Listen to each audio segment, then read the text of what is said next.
Kalau kamu berdoa itu yang tadarruk. Tadarruk itu ya yang sangat sopan, wa khufya secara diam-diam atau secara enggak berlebihan. Terus hanya ayat innahu la yuhibbul mu'tadin. Allah itu tidak suka orang yang melewati batas. Itu termasuk melewati batas dalam doa karena ada unsur mendikte Allah. Saya memberi contoh tadi. Misalnya kita sebagai cowok berdoa, ya Allah saya ingin punya istri cantik, sholihah, nasabnya baik, gak pernah cerewet, gak pernah apa. Itu kan nanti nyarinya juga susah. Nanti kalau Allah menjabatkan itu adanya di surga, ning donya ora payu rabi, kira-kira. Nah itu sudah berlebihan. Terus kalau ada ulama mengatakan doa itu mukhul ibadah. Itu maksudnya gini. Doa itu bukti kita minta. Minta itu bukti kita lemah. Nah merasa lemah itu sudah bagian dari ibadah. Makanya masyhur itu syairnya Abdul Al-Haddad itu. Fadu'ai wabdihali dalilun li fiftikori. Jadi saya berdoa itu hanya sebagai bukti saya butuh Allah. Saya sendiri tidak punya kepentingan mustajab apa enggak. Jadi wali-wali yang mengatakan doa itu mukhul ibadah, sebetulnya itu malah wali-wali yang dari awal enggak kelintas disembadani apa enggak. Butuhnya dia itu menunjukkan bahwa saya ini lemah. Buktinya, posisinya minta. Itu yang dimaksud mukhul ibadah. Tapi kalau kita berdoa terus posisi kita protes. Katanya kamu baik ya Allah, engkau baik. Ternyata enggak juga. Buktinya semua doa saya enggak kamu kabulkan. Wah, ini malah doa kriminal. Jadi yang dimaksud mukhul ibadah itu doa, itu bukti minta. Minta itu bukti lemah. Makanya ada syairnya Abdul Al-Haddad maksud fadu'a ibabdihali dalilun li fiftikor. Jadi saya minta engkau ya Allah itu bukti saya butuh. Jadi itu bukan dua hal yang harus dipertentangkan. Jadi kalau doa dikatakan apa? Ibadah karena di doa itu minta. Nah minta itu bukti merasa kita lemah.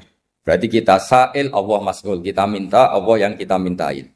Kita menengadah Allah yang berposisi memberi. Itu saja sudah cukup sebagai ibadah. Meskipun doa kita tidak mustajab. Karena memang tadi seperti itu. Kalau di ilmu-ilmu tasawuf itu apa ya? Doa itu memang benar-benar sudah mukhul ibadah karena tadi perasaan merasa butuh sama Allah itu.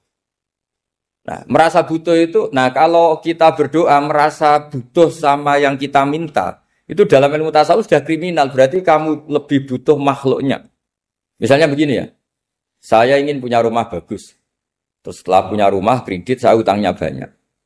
Sebetulnya saya itu tidak pernah ingat Allah, gara-gara utang banyak, kredit jatuh tempo, terus melibatkan Allah. Ya Allah saya ini utang banyak, ini, terus tolong dibayar. Sebetulnya saya itu ingat utang. Cuma Allah tak libatkan kan. Lah itu tidak akan jadi wali. Yang jenis ini tidak akan jadi wali. Saya ingin jadi dosen.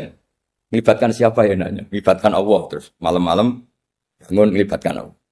Itu artinya apa? Kamu itu lebih ingin yang kamu minta ketimbang ingin Allah. Kalau wali itu enggak gitu. Kangen Allah. Terus tahu Allah itu zat pemberi. Karena tahu Allah zat pemberi terus minta. Maka yang dikangen itu ya Allahnya dulu. Kalau kita kan enggak. Punya kasus dulu, punya keinginan banyak dulu. Baru ingat siapa yang bisa ya. Oh Allah. Allah kita libatkan. Ya untungnya Allah baik. Mau ramal utang, bukan mikir. Untungnya Allah enggak jawab itu. Jadi itu bedanya wali. Kalau wali itu kangen Allah dulu. Baru minta. Kalau kita enggak. Banyak masalah dulu. Baru melibatkan Allah. Nah yang jenis ini tuh bahaya, kalau nggak disembadani mesti ngomel ya. Gusti katanya kalau yang minta kamu kabulkan, ternyata ini enggak. Nanti kalau Allah jawab, kamu itu tidak kangen saya, kamu itu kangen uang, kangen perempuan cantik yang kamu inginkan. Terus kamu melibatkan saya. Urusannya apa saya dengan itu? Pak? Makanya tidak usah nuntut karena awalnya sudah salah. Ya saya kira itu ya. Jadi ada ayat apa? Ud'u rabbakum tadarru'aw wa khufyah, terusannya apa? Innahu la yuhibbul mu'tadin. Itu di semua tafsir dikatakan Allah enggak suka orang yang berlebihan dalam doa. Berlebihan tadi misalnya minta sesuatu yang terlalu besar atau permintaan kemarin saja lanu addi syukroh, kita tidak bisa memenuhi mensyukuri sudah minta lagi. Misalnya seorang jomblo, targetnya kan asal payu nikah. Tapi setelah nikah bayangkan istrinya sholihah, tidak cerewet, itu kan berlebihan. Hilang status jomblo saja belum kamu syukuri kok sudah minta macam-macam. Jadi harusnya kan syukur dulu ya. Sekedar laku nikah ini kan ada syukur yang harus, seperti jadi dosen juga gitu. Sekedar jadi dosen harus kita syukuri dulu karena menjadi kita tidak nganggur. Itu kan satu harkat sosial yang luar biasa. Jangan tahu-tahu sudah hari kedua cari intensif, cari ini itu, syukurnya aja belum sudah kemana-mana. Lah itu sudah mu'tadin, sudah melebihi apa? Batas. Ya saya kira. Jadi begini ya masalah pendidikan ya. Kalau saya jawab pakai ilmu hakikat saja karena ini keahlian saya. Sebetulnya begini ya, kalau misalnya itu ya subjektif juga, misalnya bilang rata-rata alumni pondok ini sukses, alumni kampus ini sukses, yang ini tidak sukses, itu satu pasti subjektif. Karena biasanya yang diterkenalkan ya yang sukses-sukses. Saya punya tetangga dari pondok yang Anda sebut itu kebetulan tidak sukses semua. Itu jantung saya sampai ngeluh. Saya ini gimana kok? Ya sudah seperti itu kan subjektif. Tapi menyangkut pendidikan itu begini ya, menyangkut hasil dari pendidikan itu. Andai kan kita bicara ilmu hakikat, misalnya kita mondok gitu, mondok kemudian jadi orang miskin, jadi orang yang menurut orang banyak tidak berguna di masyarakat. Ternyata kita ini orang yang kelihatan tidak punya karir, tapi kalau malam sujud sama Allah. Punya anak niat memperbanyak orang sujud, terus punya ibu yang sakit-sakitan kita rawat. Meskipun kita tidak jadi dosen, tidak jadi menteri. Tapi indah Allah itu luar biasa karena berstatus ngerawat ibu, ngerawat anak, ngerawat istri. Nah Islam itu datang dengan jargon-jargon seperti itu. Sehingga Nabi kalau muji itu ada Uwais Al-Qarni, ini orang yang luar biasa. Ternyata dia itu punya ibu lumpuh yang kalau kemana-mana harus digendong. Ketika tetangga-tetangganya berhasil sowan Rasulullah itu Uwais Al-Qarni tidak bisa. Karena setiap ibunya dipamitin mau sowan ke Rasulullah itu sama ibunya nggak boleh. Tapi apa yang terjadi? Justru dipuji-puji Nabi sebaik-baiknya kurun. Kurun itu waktu adalah kurun yang ada Uwais Al-Qarni. Saya punya teman, ini kisah nyata, saya berkali-kali ngisi ngaji di komunitas ulama. Ini mungkin tidak bagus untuk kampus, tapi harus saya utarakan. Supaya ya kita evaluasi, saya bilang gini, saya ini jadi kiai itu sering iri sama orang goblok. Orang goblok itu barokah kata saya gitu. Itu kiai-kiai kaget semua, karena saya bilang orang goblok itu barokah. Saya beri contoh gini, misalnya saya pinter, terus juara MTQ, juara hafal Quran atau juara baca Quran secara tartil. Ujung-ujungnya saya dapat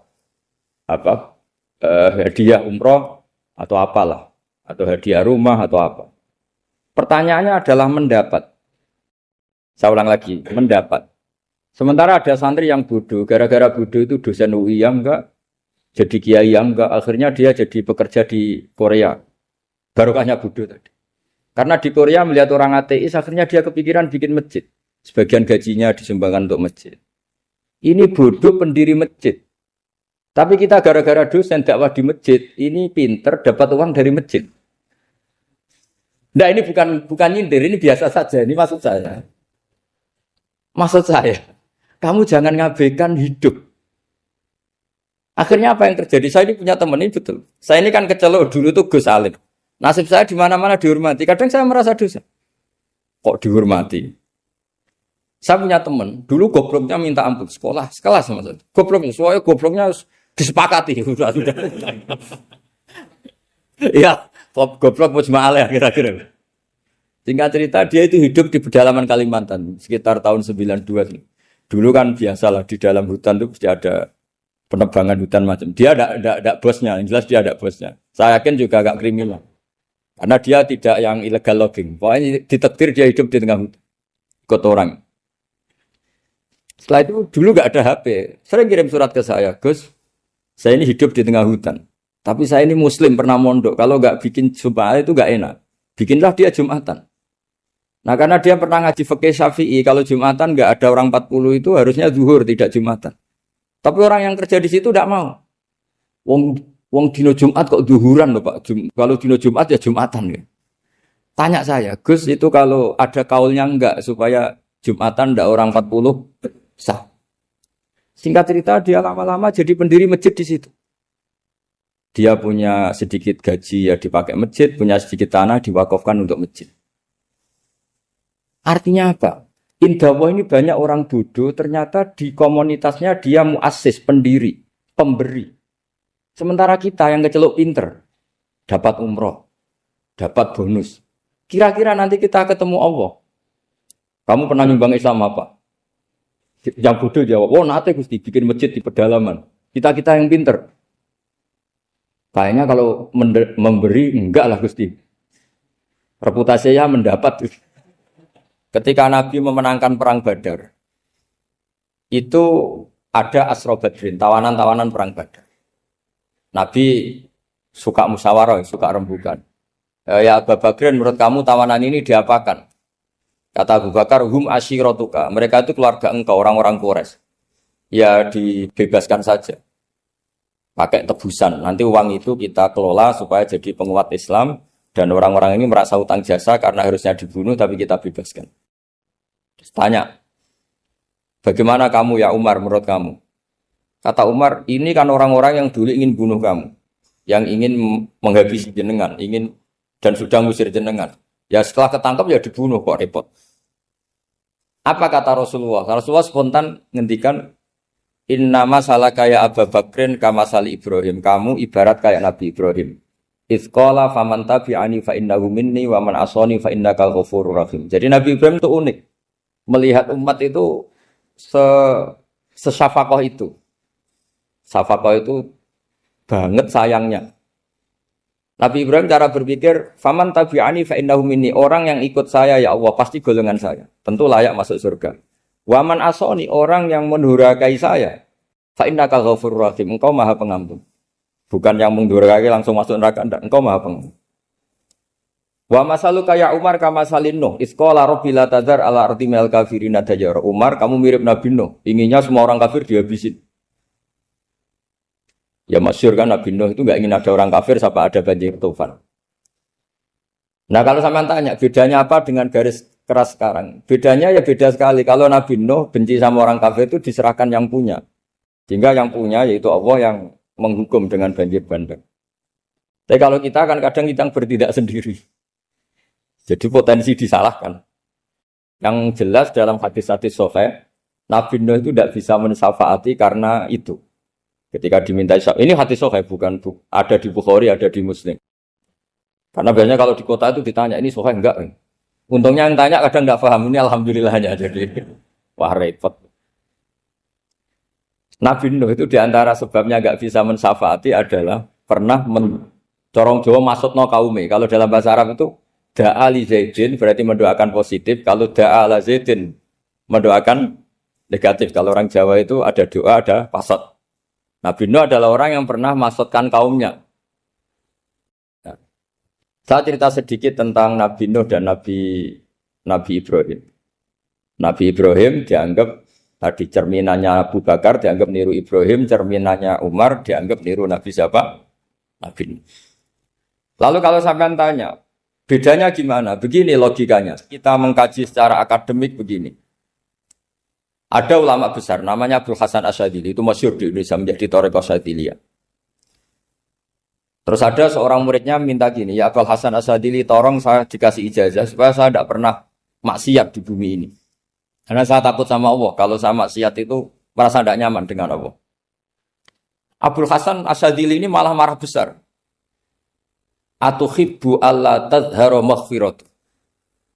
Kalau kamu tidak pernah maksiat, berarti kamu suka maghfirahnya Allah Ta'ala itu tidak kelihatan. Karena tidak ada yang maksiat. Tapi bukan dukung kamu yang tidak ada. Ini cerita ilmiah.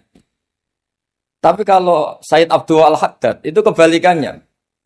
Ada orang fasik itu hidup berkeliaran, mengganggu masyarakat, ganggu ketertiban agama. Ada kiai atau siapa gitu mendoakan supaya tobat atau dikasih panjang umur supaya nanti bisa tobat. Itu beliau, Sayyid Abdul Al-Haddad marah besar. Man da'a li fasikin bil baqa faqad ahabba ayyusawahu fi ardi. Orang yang mendoakan orang fasik hidup berarti dia suka Allah dimaksiati di buminya. Jadi akhirnya jadi kutub besar, yang satu Sadziliyah, yang satu Haddadi. Kenapa ya? Karena tadi yang satu cerminan Nabi Isa, yang satu cerminan Nabi Yahya. Sebagaimana sabda Rasulullah tadi, ulama ummati ka anbiya'i bani Israil. Juga masyhur dalam aplikasi pengajaran juga gitu. Masyhur sekali dalam kitab-kitab diceritakan. Kalau Sayyid Abdul Haddad, kalau ada orang sowan itu, kamu ngaji sama siapa? Sama si A. Pernah nangis gak pas ngajar? Gak pernah. Udah enggak terus, enggak usah diterusin ngaji orang seperti itu. Hatinya atas ya. Wong ora iso nangis ya. Tapi kalau Abu Hasan Asadili kebalikan. Kamu ngaji sama siapa? Sama si A. Pernah tertawa enggak kalau ngaji? Enggak pernah. Udah, enggak usah ngaji sama orang itu. Orang enggak bisa syukur. jadi itu manhaj besar. Nah akhirnya orang-orang kayak kita ini enggak jelas semua. Nangis ya bisa, syukur, guyu ya bisa. Cuma celakanya kalau kita nangis karena tidak punya uang, kalau guyu karena punya uang. Itu masalahnya. Tapi kalau wali-wali dulu enggak. Kalau senyum ya karena saking yakin rahmatnya Allah itu wasiat rahmatu. Kalau nangis, ya karena takut azabnya Allah. Kalau kita kan enggak, sangat-sangat materialistik. Ini yang membedakan kita. Sebenarnya nangis dan senyum itu satu keharusan, karena Allah punya madharul jalal. Ketika Allah dengan sifat keagungannya, maka kita ini seorang Jawa serako bersenyum. Tapi Allah itu kadang sebagai madharul jamal. Adanya satu keasikan. Sehingga yang merengut itu yang salah. Makanya dalam ilmu tasawuf, kutub wali itu hanya dua. Allah dengan madharul jalal, dengan Allah yang madharul jamal. Contoh madharul jalal misalnya gini. Ketika Nabi Musa ingin melihat Allah, saking kangennya ingin melihat Allah, Rabbi arini anzur ilaik, ya Allah saya beri hak untuk melihat engkau. Allah dengan jalalnya gini, Allah itu qadim, superior. Tentu gak layak tersentuh barang hadis itu makhluk. Sehingga ketika falam matajalla rabbuhu lil jabali ja'alahu dakka wa kharra Musa sa'iqa. Sehingga enggak levelnya apapun hebatnya nabi ini tetap makhluk. Sementara Allah itu qadim. Enggak kuat. Makhluk yang fana ini, yang profan ini enggak kuat. Enggak kuat menampung zat yang qadim, yang superior sehingga gunung pun hancur. Nabi Musa pingsan. Tapi ketika Allah dengan madharul jamal itu Allah dengan keindahannya, dengan kasih sayangnya, memberi hak makhluknya untuk melihat. Nah di sini ini Allah sering ngendikan wujuhu yauma idzin nadhirah ila rabbiha nadhirah. Nanti ada wajah-wajah yang di surga itu melihat saya kata. Tapi apakah betul melihat kayak saya melihat dosen, melihat Pak Rektor, melihat teman-teman itu tidak bisa. Karena Allah itu qadim, sehingga meskipun manusia ahlul jannah melihat Allah, tetap Allah ngendikan la tudrikuhul absar wa huwa yudrikul absar. Karena Allah di balik jamalnya ya punya jalal, di balik jalalnya juga punya jalal. Sehingga selalu di Quran itu diulang beberapa kali supaya proporsional. Nah, kenapa ahli sunnah tetap berkeyakinan Allah bisa dilihat? Logikanya begini. Fa inna kulla maujudin yasihu ayyura. Allah itu zat sing nyata-nyata wujud dan punya eksistensi. Di mana-mana sesuatu yang wujud itu layak untuk bisa dilihat. Lalu pertanyaannya gini, kenapa kita tidak bisa melihat sekarang kok nunggu di akhirat? Karena mata kita sekarang itu profan, fana. Sementara kita setelah di surga, tubuh kita didesain abadi. Ya saya ulang lagi ya, setelah kita di surga, semua fisik kita ini didesain abadi. Tentu karena desainnya sudah abadi, layak melihat zat yang abadi. Tapi pertanyaannya, kenapa tidak bisa ikhatoh, tidak bisa melihat sampai faham, la tudrikul absar? Karena abadi kita itu diabadikan. Sebagaimana surga abadinya diabadikan. Neraka ya diabadikan. Sementara Allah abadi dengan dirinya sendiri. Yaitu Al-Qayyum. Atau dalam bahasa ngajinya Qiyamuhu binafs. Nah lalu pertanyaan. Makanya Mu'tazilah itu menentang betul. Kalau orang di surga bisa melihat Allah. Cara berpikir Mu'tazilah. Melihat itu artinya yang dilihat ada arahnya. Sementara Allah terbebas dari arah. Tapi kata ahli sunnah cara berpikir tidak seperti itu. Melihat itu pokoknya tahu. Nah, tahu karena mata itu karena kita ditakdir tahu itu karena mata. Sebetulnya yang menjadikan tahu itu tidak mata. Ya kalau tahu ya tahu saja, bukan harus pakai mata. Itu cara berpikir ahli sunnah wal jamaah.